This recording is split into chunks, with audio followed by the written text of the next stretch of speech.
Donc aujourd'hui, petite revue de chaussures, donc pas une revue complète, mais vraiment juste pour discuter en fait de la durabilité de ce qui étaient mes chaussures favorites en 2025.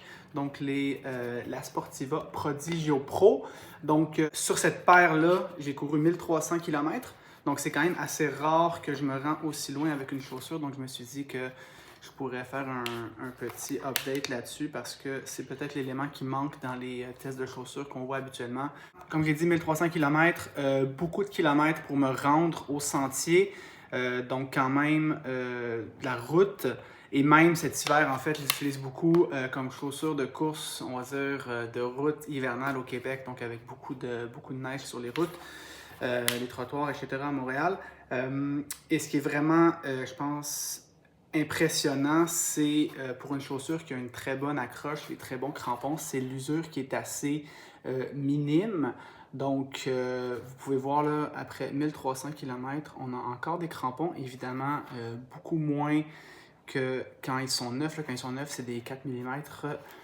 Donc là, c'est un peu moins que ça, mais au final, il n'y a aucune partie de la chaussure que les crampons sont complètement, en fait, usés, ce qui est quand même assez surprenant là, pour une semelle qui a autant d'accroches. Donc c'est vraiment, je pense, l'élément le plus surprenant. Et l'autre chose, si on regarde le dessus de la chaussure, donc que ce soit le pied gauche ou le pied droit, en fait, il n'y a à peu près rien, en fait. Il n'y a pas de trou, il n'y a presque pas d'usure, à part peut-être là ici un petit élément qui est usé.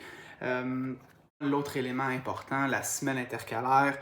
À l'œil, on voit un peu des marques d'usure. Et si on mesure en fait la semelle intercalaire, on se rend compte qu'il y a peut-être 1 millimètre au moins là, de moins sur les vieilles que les neuves. Puis je dirais en termes de sensation, après 600 km, ça commençait déjà à paraître que la chaussure était un peu plus écrasée, donc elle avait peut-être un peu moins de rebond, de retour d'énergie.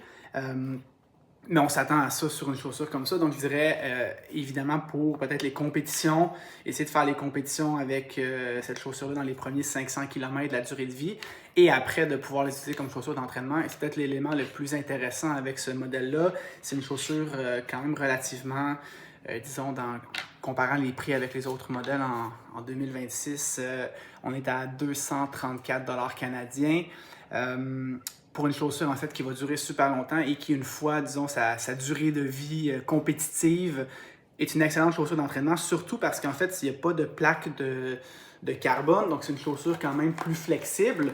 Donc ça, c'est quand même intéressant parce que même si on n'a pas vraiment de données scientifiques là-dessus, est-ce que de s'entraîner toujours avec des plaques de carbone, c'est bon? Ben, on ne le sait pas vraiment, mais au moins avec ça, ben, une fois qu'on s'en sert plus comme tous les jours comme chaussure d'entraînement, ben, on n'a pas d'enjeu en fait d'avoir tout le temps des plaques de carbone ou une chaussure ultra rigide sous les pieds. Donc, c'est vraiment, je pense, une chaussure très intéressante. Donc, c'est pour ça aussi que j'en ai une autre paire fraîche pour l'année prochaine.